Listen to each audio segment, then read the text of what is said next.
In this video, I will be talking about the anatomical snuff box and extensor retinaculum.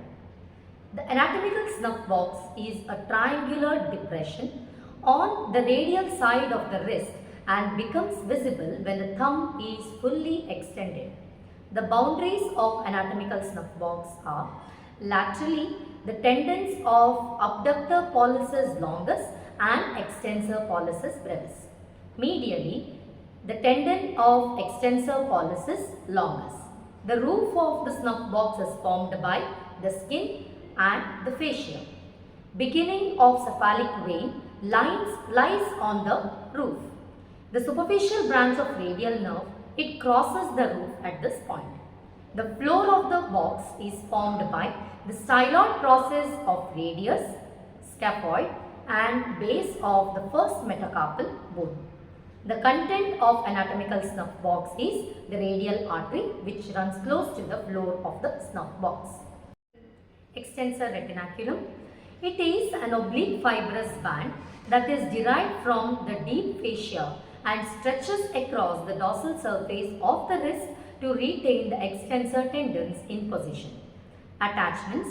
Laterally, it is attached to the anterior border of radius above the styloid process.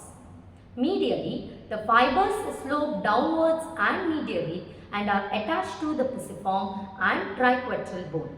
The deep surface of extensor retinaculum gives rise to septa that attaches to the radius and medial carpal bones.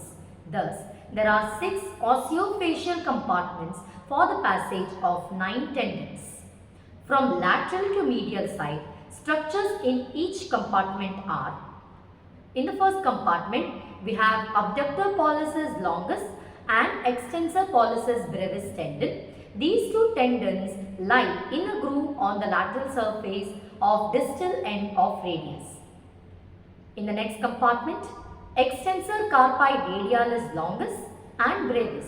So the tendons lodge in a groove lateral to dorsal tubercle. Next, we have the tendon of extensor pollicis longus. The muscle tendon occupies just medial to the dorsal tubercle.